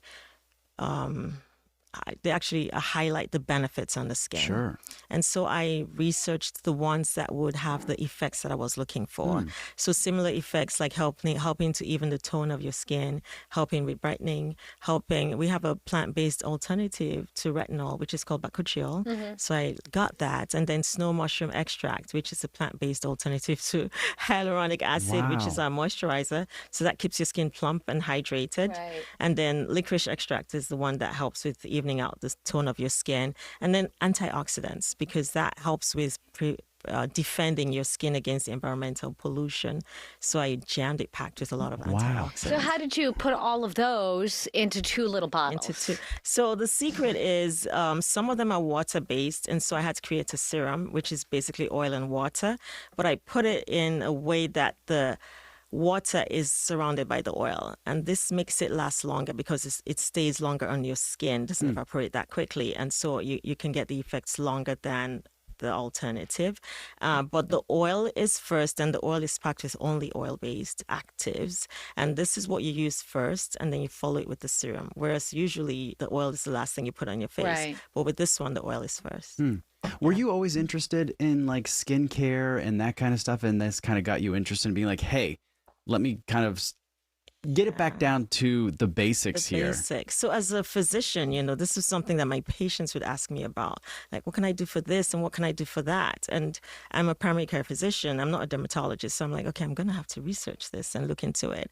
So that's how I actually discovered. I studied organic skincare formulation, advanced organic cosmetic science, and I got to know how to formulate and how to do it myself in my kitchen. You started in your kitchen. That's how you do it, right? Well, congratulations. There's so many products out there. Whether you have like, they have the new olive oil trend, the waterless, and then there's Korean skincare products, or you go to the grocery store and they sell products, and you can buy something for $5, you can buy something for $500. How do you know what works best for you without spending a lot of money and without all that trial and error? So I think the best thing is kind of like food. We have to look at the ingredients. We have to know what we're eating. We have to know what we're putting on our face. So I think aside from, what's trending, I think it's just being intentional with your skincare, looking at the ingredients and making sure that you have something where it's formulated in a way that the ingredients complement each other. And so it will be gentle on your skin. I like the simple. I like the 2 steps. In and out. You made it very easy for a lot of people. I love that. I hope so. How can folks find it? Where do you sell? We're online at drhopiola.com. Okay. We'll put a link up in case anyone is interested in learning a little bit more. Thank you so much. The holidays are coming. A good Christmas gift, right? It is a good gift. Yes, it is. And for the holiday, we actually have, if you purchase a set, you get a mini set of each one. So you can put it in a stocking for somebody as well. One for me, one for you. I like the sound of that. Well, Dr. Hope, thank you so much for coming in. It was a pleasure meeting you. I appreciate it. We'll have to have you back in the springtime when the skin changes and talk about all that. All the differences. Thank you again. We appreciate it. Yeah. Okay, we have one more guest for you guys, and who doesn't love music? I know, and especially live music. There's something about live music that is just so cool to experience. And I think the symphony is very romantic. Oh, look at you. I think it's a fantastic first date, and there's so much talent, and there's just so much to see. You're not just listening to the music. I think all of your senses are paying attention. Yeah, that is so true. So we are so lucky because we've kind of started a new little partnership here. Yeah, hey. So every month we are going to have our new guest, Christopher Powell. He is the Vice President of Operations and Artistic Planning with the Phoenix Symphony, joining us here every month. And our board froze here, so I can't show a picture of you, Chris. I don't know what's going on. Hold on. I promise he's here. Say hi to everyone. Hello. Hi. Oh, there we go. Yay. We got you. See, it was magical. It was magical. Tell us about the symphony. Oh my goodness. Well, first of all, the symphony is the musicians. The musicians that we have at the Phoenix Symphony are world class, and these performers are putting their hearts and souls into every single concert. They live here, they work here. This is their full-time job. They are here for the people of Phoenix and the Valley. Okay, I've got so many questions. So how does a musician, I mean, obviously they have to have a lot of talent, but then how do they audition to then become part of a symphony in a specific city? Yes. Many cities have symphony orchestras, and the audition process is incredibly rigorous. Oftentimes, positions do not open up in a symphony for years because once you get a job, you keep it. You're not going anywhere. Exactly. So there is maybe one job open every few years. Wow. And the competition, you'll have maybe 100, maybe 300 people auditioning for one position. Wow. Oh my gosh. How many different positions are there, or does that vary from symphony to symphony? It does. I mean, there are a certain number of orchestral players in each section. In the Phoenix Symphony, there are currently 66 musicians on stage, and then a lot of extras for like the really, really big pieces. Yeah. But we have, every orchestra will have a slightly different size depending on contracts. Gotcha. Okay, I have to ask, do you have backups? I was going to ask, what do they call them on the stage when a play have not a stand-in? Right, they have understudies in yes. theater, in theater, and then we call them substitute musicians. Okay. So do they have to go to every rehearsal and every performance as well, and they're also considered full-time employees? No, I think the job of a substitute musician is quite difficult, actually, because sometimes they can get called in at the last minute. They may not have even rehearsed with the orchestra. Oh, I wouldn't do well. But they have to know. They have to know the music exactly, and then they will come in at last minute notice. If one of our full-time musicians gets sick, I mean, we're human; things happen. But we'll pull in a substitute musician, and we have a whole. Our orchestra personnel manager is incredible at being able to know who is in town, who is available. Because you can't not have that big drum. Correct. You have to have it. Can you imagine? Where is it? Your turn. Right. Nah. I've never seen a sick percussionist, though. I was going to ask you, so you mentioned that this is their full-time job. They are musicians. Yes. So how often are they practicing? Well, every single week. We have 35 weeks of season. We perform for 32 of them. Wow. So exactly. So we is that normal? That seems like a lot. That's a lot. It is a lot. There are a lot of orchestras like in New York, Los Angeles. I mean, they're full year, 52 weeks. They get larger summer vacations. But yeah, I mean, there are generally a different program. Sometimes 2 or 3 different programs every week. For classical series, we have 4 rehearsals and 3 performances, and then the first time they get together with a conductor is like Tuesday morning, and then by Friday we're performing. So we're really excited because you're going to be coming on. We're not done yet, but I wanted to make sure we let everyone know. You're going to be coming on as a frequent guest. Yes. And we're going to be letting everyone get to know the symphony and talking about all the exciting things happening. Because you have some cool stuff now that we're kind of getting to the holiday season. The thing that piqued my interest was the Home Alone. Oh, you guys are going to be doing Home Alone soundtrack. I love that movie. Yes, Home Alone. Of course, the soundtrack is by John Williams. And some people don't know that yet, but John Williams wrote the soundtrack for Home Alone. We have 3 performances. And what the orchestra does when we show a movie is that all of the music is stripped from the film. And so the orchestra plays the soundtrack live, but all of the dialogue and sound effects remain within the film. How cool is that going to be? When is this? This is going to be Thanksgiving weekend. So the 28th, 29th, and 30th. Look, Anita's already writing it down. She's going to get her tickets. My parents are coming to visit. Well, that's perfect. It's a perfect weekend because its families are in town. They are all 2:00 p.m. performances, so they're excellent. So if you want to take a break from your shopping or you don't want to shop, instead you'll come to the Symphony. They're terrific performances, and it might be a way to introduce younger generations to the Symphony, right? This is kind of a fun way to kind of get very them good idea. interested. Absolutely, and because of that, we do have a full film series throughout the season, all the way until May. With the next one after Home Alone is How to Train Your Dragon, the original version, and then Back to the Future, because that's the 40th anniversary, if you can believe that, of Back to the Future, and a Marvel Infinity Universe film, and Return of the Jedi, which we complete our Star Wars original trilogy with Return of the Jedi. How cool. In May. And I was also looking at your lineup, and the other one that piqued my interest was Rick Steve. People probably know him. He is the travel guru, the go-to guy if you want to find out where to go in Europe or beyond. And he's coming, right? That is correct. In person? In person. In person, yes. Wow. Rick will be here this Friday.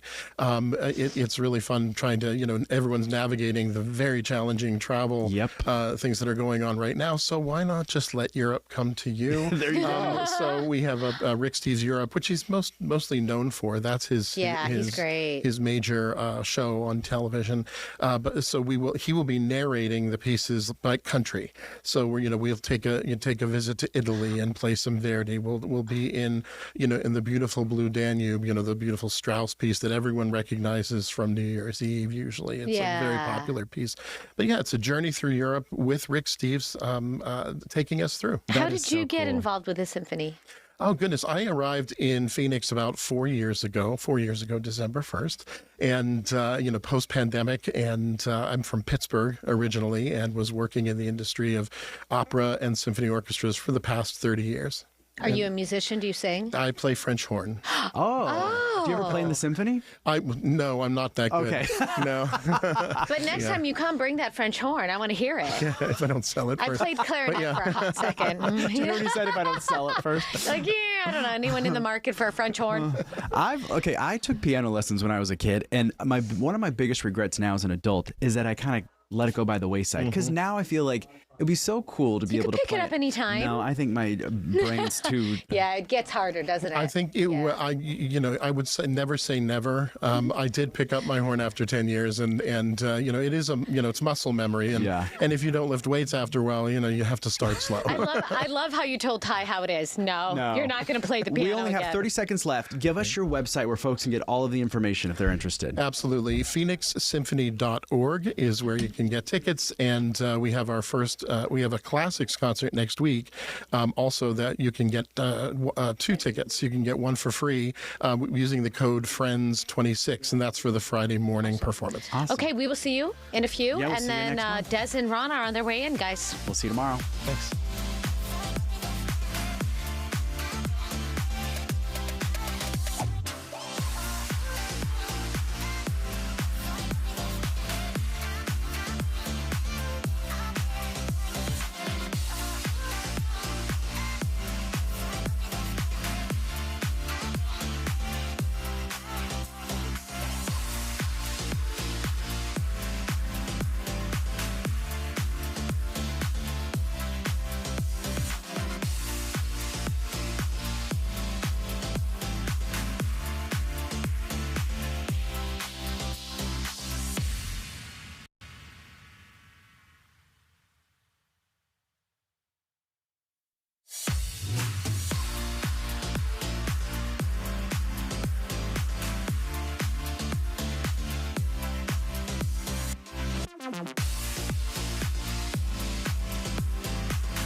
Well, we start this half hour, the 11:30 half hour, with a stunning revelation, Des. We apparently... Wait a sec. Hold on now. Oh, I thought this was a still shot. And somebody captured Bigfoot. But now I see the river is flowing, and Bigfoot is not moving. So... Wait, what's going on here? Yeah, somebody put up a wooden figure of Bigfoot, right? Well, How we many have news cameras. anchors does it take to figure that out? I know we have cameras It's like, wait a everywhere. Yeah, we do. Oh, maybe that's to scare off, I don't know, some of the animals in the area? Right. Who would that? By the way, you guys, my headphones aren't working again. So if you guys remember the switch we have to flip, I got to be able to chat with our folks on Zoom here. So, Dave, if you want to maybe reach out to engineering. I cannot hear in my headphones again. And we got a Zoom coming up in about 2 minutes. Yeah. Okay. Anyway, all right. I was going to say that water looks like it is extremely cold. Oh, I can hear you now, Des. Okay, mark that button. That's the right button right there. Okay, so anyway, this story coming in, and good morning. We are so glad you're hanging out with us here in this 11:30 half hour. But Des, it's interesting.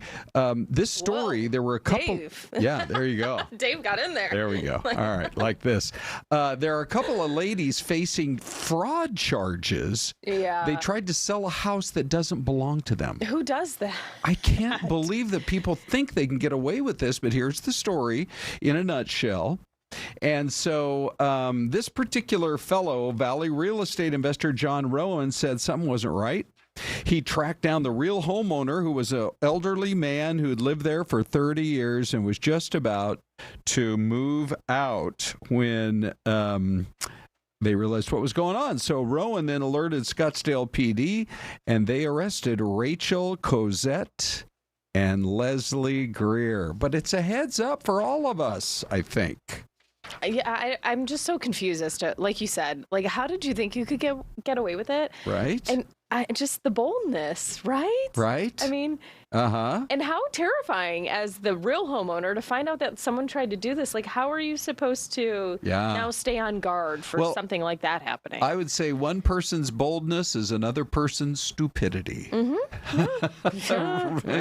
Yeah. Anyway, all right. So I think we should probably try to get a guest on to make sure in the next few days how to know, especially if you run into this situation, what can you do to stop it? Yeah, right. Is this easy to do? Is it really that likely that it could happen? Right. Yeah, for sure. Yeah. That may be a good guess. Okay, so we have Ted Rossman ready to join us here. The folks at Bankrate, they're always coming out with these really interesting surveys, and they got a lot of people behind it. Mm-hmm. And so, Des, we thought we'd talk to him just a little bit about a good way to get a gauge on the economy and what we can all learn. I think this might be a pretty good chance to do just that. Yeah. Good afternoon, Ted, or good morning. Actually. Hi, thanks for having me on. Yeah, thanks for joining us. So we are, obviously approaching the holiday season. We're getting very close to Thanksgiving. Christmas is right around the corner. What is the sentiment as we head into this holiday time of year and as it relates to spending? Sentiment is very negative, unfortunately. The University of Michigan recently released the latest version of its popular consumer sentiment index, and it's the third lowest level on record. It's as low as it's been in 3 years. Now, that was when inflation peaked 3 years ago, so people were feeling very negative then. We're talking sentiment more along the lines of what we would see during the financial crisis, the pandemic. Now, not to scare people, because in reality, a lot of economic data is actually quite a bit better than that, but people are not feeling good. In some respects, this has been the story for the last 5 years. Consumer sentiment has been depressed because of high prices, high interest rates. This year, tariffs and the government shutdown have added to those worries. So people are worried, but yet the economy's growing, consumer spending is growing.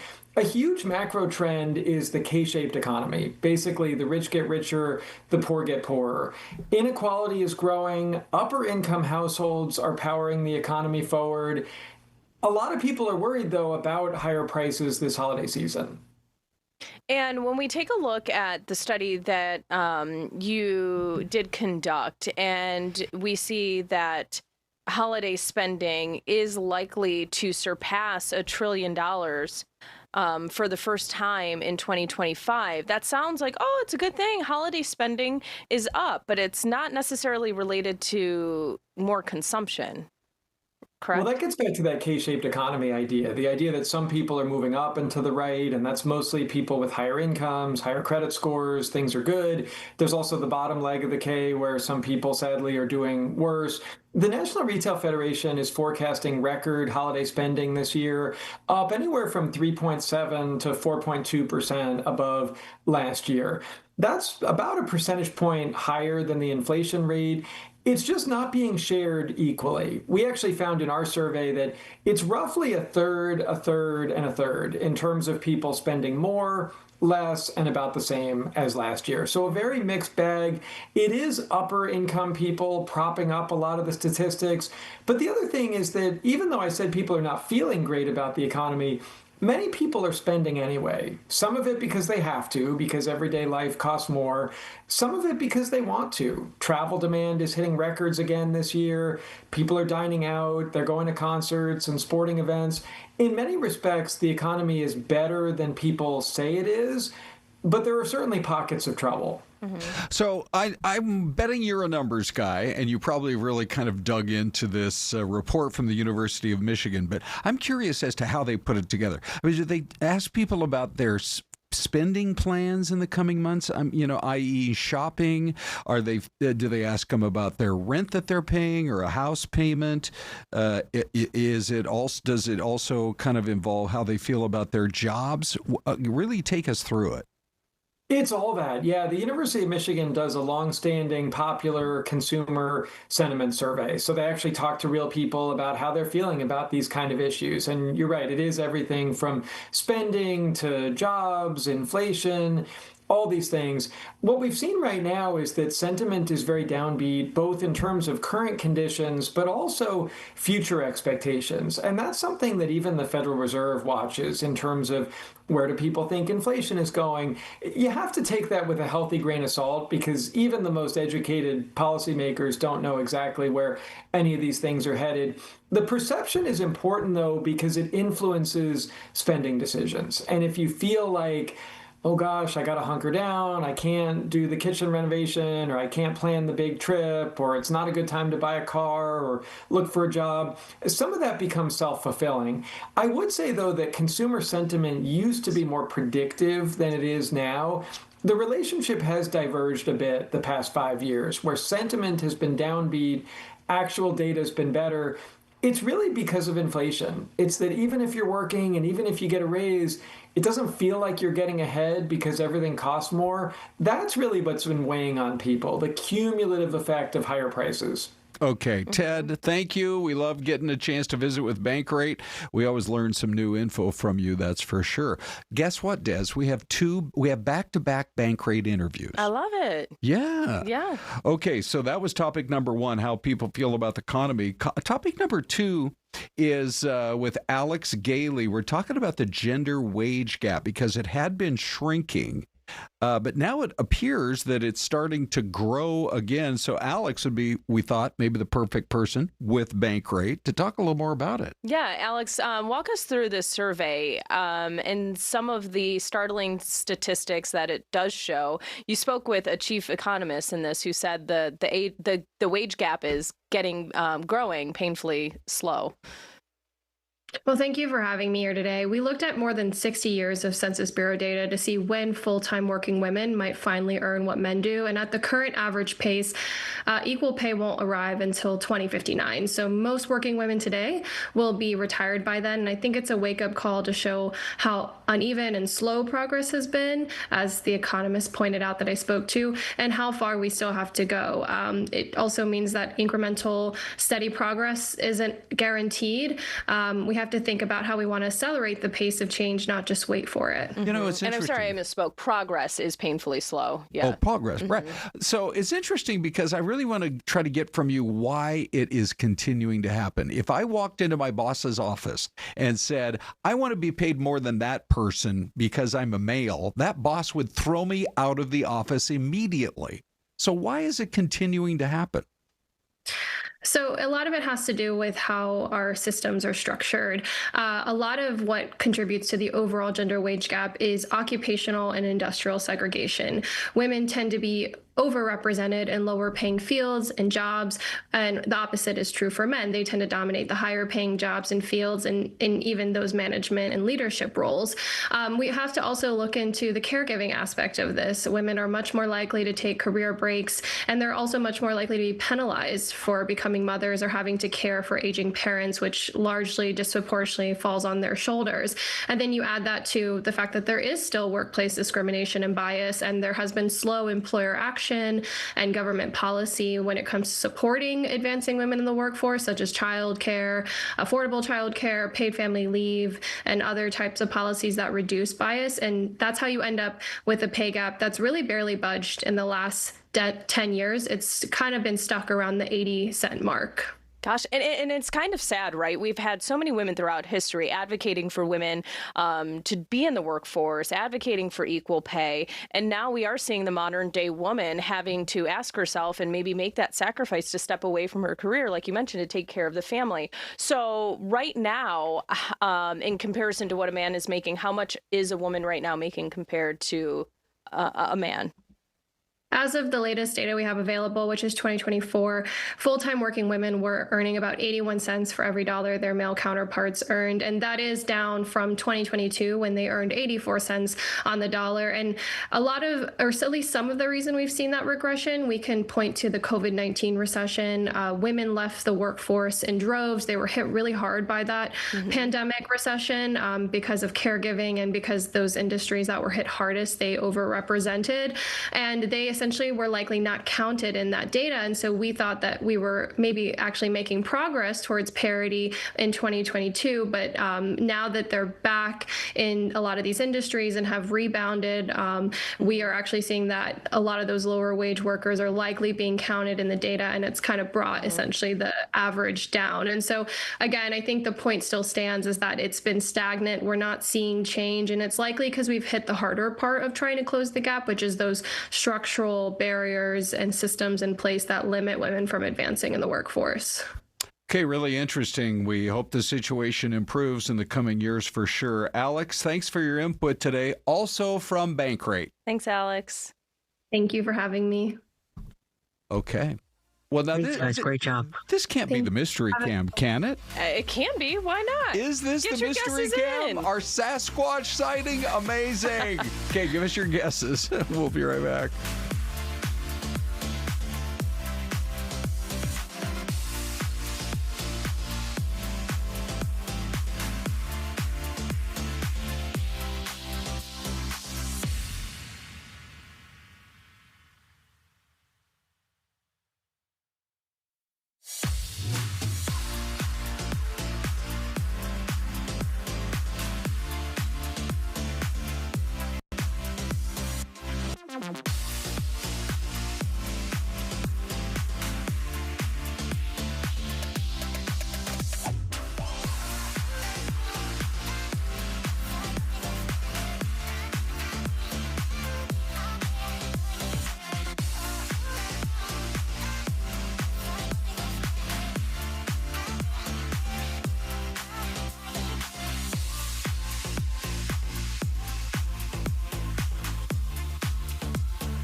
Oh, this is so great.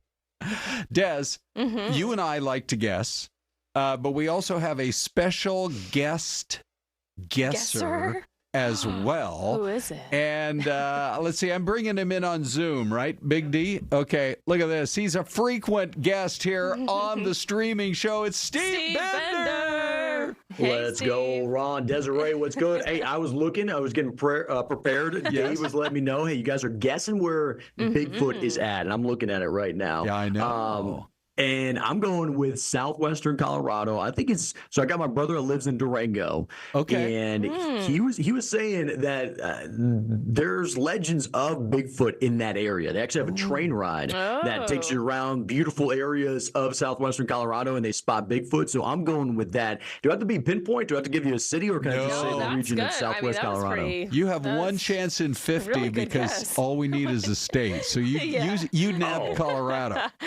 Our other guesses in the chat, B. Miguel is thinking it's Oregon. We've got Jen Walls coming in with a guess for Michigan. Luis Gonzalez thinking maybe it's Arkansas. Okay. I like to go with Jen. I think Michigan has pretty good feel to it. Des, what do you think? So we got a Darla's Colorado. guessing Kentucky, Tennessee, too. All right. We got a Colorado and a Michigan. And what are you doing?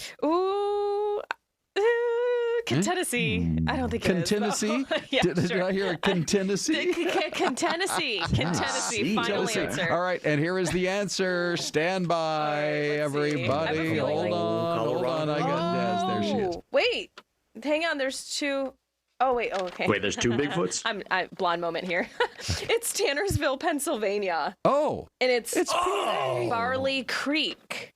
Really? For a second, I thought, wait, there's two locations written on the paper. But okay. It's Barley Creek in Tannersville, PA. That's closer to you, Steve. I guess that kind of makes sense. I was about to say, that's my backyard. You guys might have just gotten me walking in my backyard. That's not Bigfoot. Okay, so I know I need to shave, but okay. Those of you who spend some time with us here on the streaming show, you recognize Steve. He joins us, has joined us many, many times from Fox Weather. They do such a great operation. Des, I just noticed they were all over the Northern Lights story today. Oh, they were so beautiful. Even These the pictures that our pictures viewers sent in are incredible. So who better than Steve to kind of sort of walk us through why they're happening? It seemed like it all kind of sprung up last night, and people by the thousands were talking about it online. Why did it suddenly happen?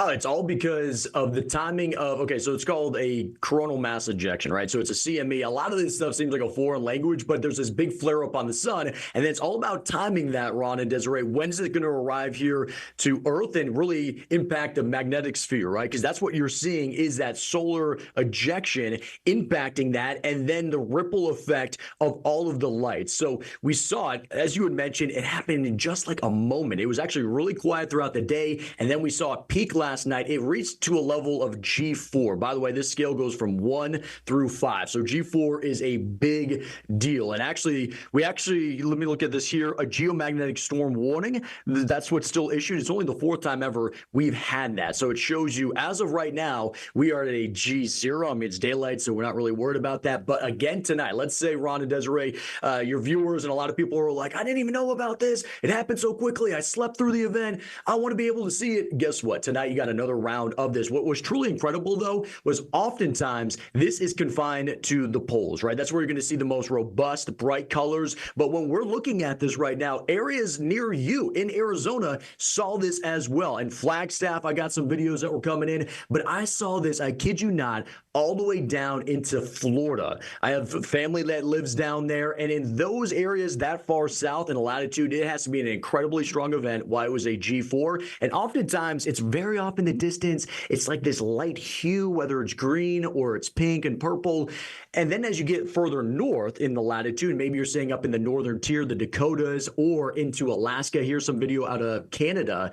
That's where you really start to see it as it's like overhead, like it's right on top of you, that you can see this forming. And it's beautiful colors, and we'll get into exactly why this happens. Again, it's all about the sun's interaction, right? So the CME, that coronal mass ejection, a lot of times people are like, what does that even mean? How do you equate it? A lot of people say it's like a sun sneeze or a sun fart, right? It's this cloud of particles that's coming in. Yeah. And then when it hits the magnetic sphere, that's protecting us. It ripples through all of that, and it funnels down towards the poles. Why in the North Pole you'll see it even brighter and more. But because it was so strong, it goes further and further south towards the equator. This one reached all the way down, as I mentioned, towards Florida. But the colors mean something. So when you get the bright green, and that's most common, that's actually because the interaction with all of that solar energy to oxygen, and then it's being released out, and all of that excitement and electricity and interaction is going to lead to the green color. If you see the pink and the purple, that's more like nitrogen, or even blue at times. That's going to be the interaction with nitrogen. So as we're looking at it for tonight, there's two big things. How strong is it going to be? Well, this is what we've seen over the past 24 hours. And then the other big factor in all of this, am I going to be able to see it, or there's going to be cloud cover? So what we're looking at as of right now is going to be that view line, and when it really starts to move further and further south. So we're at a level last night that we got a KP index of 9, which is like maxing out the scale. And you'll see here where that purple line swoops through really in the central portion of the contiguous 48. So right through the heart of Denver down towards St. Louis and those areas of the Southern Plains, the Intermountain West, that's typically where you'd be able to get very good visuals. But again, last night we saw it all the way down in the desert Southwest into the Gulf Coast states. So something we'll be watching for is this is where we're looking at the best viewing conditions. It does not mean if you are further south of the yellow line, you won't be able to see it. I would encourage you to get out. It's very late at night. I'll say that around midnight is probably your best into the morning time. So it is an event that you got to kind of either set an alarm for or stay up late. When we're looking at this is going to be the cloud cover. So notice the Pac Northwest, Seattle, those areas, poor conditions. We actually have some active weather that's moving in. It's the gloomy skies out west. You're not going to be able to see it, right? Because that's going to block out any of that visibility. But you get out towards big sky country, get into the northern plains where you have the Dakotas, Minnesota, Minneapolis, all the way down towards Kansas City. Now you're in the Midwest. You have good conditions. You have the opportunity to be able to see this because of the lack of cloud cover around the Great Lakes. You have good visibility for the first time in what it seems like multiple days because they've had the lake effect snow. That's finally exiting. And then where I'm at in New York, we have a potential. Now, here's the thing, and this is where you really want to know your backyard. For me, it's tough because we have this massive city, all that light pollution, and it really does dilute the bright colors. And maybe you'll see this faint hue. If you can get out into a little bit of space away from the city, that's where you're going to be able to see it much better. And I know for Phoenix, you can drive a little bit, get outside the city, get into that desert area, and that's going to be a great viewing opportunity. And you can see with your naked eye, you can see with your camera, or for your professional photographer, you open it up a little bit and be able to do a time lapse. It's incredible to see this. And again, last night was awesome, Ron and Desiree. But again, tonight, we're looking at the potentially of meeting that same threshold, if not even stronger, for the KP index and the CME, which is that coronal mass ejection. So one thing to note, too, as you said, we were covering it last night. We're going to be, again, covering it here on the Fox Weather stream. And I actually have a guest tonight on our show. I run from 6 to 9 p.m. Eastern. But it's Vincent Lavina. And I encourage you. We've had him on a bunch. He's on social media as the Aurora guy. He has a PhD. He's still studying this. He's in Alaska right now, capturing it all. And if you're not, just to hang out, not even to hear me bark at you and yell, but just to look at the visuals, I encourage you because it's incredible. At times, I'm never really speechless until we get to an event like this, and I just shut up and I'm just like watching. I'm like, wow, this is a heck of an event. So it's like a bucket list. I want to be able to catch them. I haven't caught them, and I always dreamt because I'm from Buffalo, Steve, if you remember. I've always wanted to be at the falls with the aurora over the falls. Like, how cool would that image be? It's like, hopefully one day if I time it up correctly. But it is magical to see like the red and the purple that we got in the sky last night, because I feel like you tend to see the ones that are green quite often. Yeah. Oh, green are the most common, and that's because of the lower level of the atmosphere. So actually what is really cool is when you get the combination effect, it looks like watermelon skies. Actually, here, I got So one. pretty. I'll pull up this again. Yeah, we're seeing these photos here too. Yeah, so we have a montage here, and then I got one. So this one comes from Ottawa, Illinois. And so this is that watermelon sky. You see at the bottom, that's the oxygen interaction. So you got that bright green, and then just above it, you got that burst of pink, and that's where the nitrogen...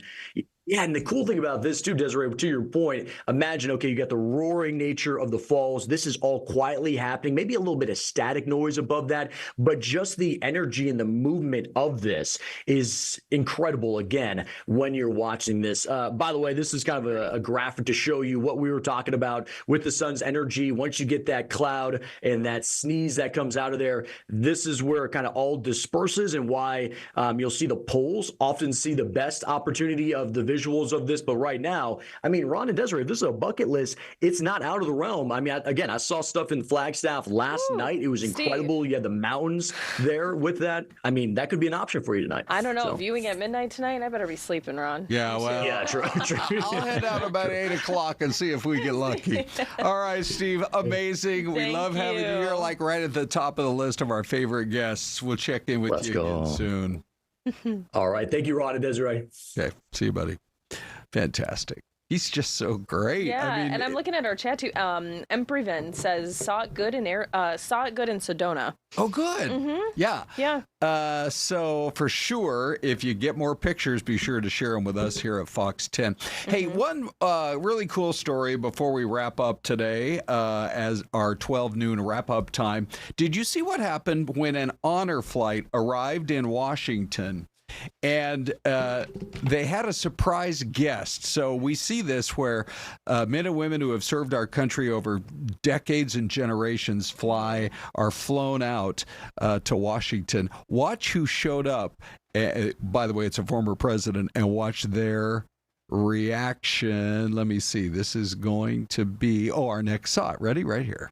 I heard two shots. Hold on. Hey guys, good morning. This is something that affects a lot. Stand by, everybody. I am looking. Do we have the Obama shot, you guys? I don't see any Obama. Yeah. Okay. I think we added it at the last minute. But anyway, it was President Obama. And it was just so cool, Des, because we ended up, people, literally, guys, were standing up in the aisle like, I can't believe I'm seeing the former president. Well, I wish we had the video even. I mean, it's everywhere at this point. Just go look it up. Yeah. But the one vet's face just got me. Like, he literally, I'll try to reenact it, but he was just like. Okay, here. Right, and the other guy's standing up like I couldn't believe it. Yeah, like I need a better view here to make sure I'm seeing what I'm seeing. But anyway, it's already such a special experience that they get on those honor flights, spending it sometimes with the closest person in their family. So then to see a former president is pretty cool. It was a really special moment, and on Veterans Day to boot. All right, hey, now that's Pennsylvania, a non-Bigfoot sighting. It's Ron and Des. We'll be back with you tomorrow. See you. Bye for now.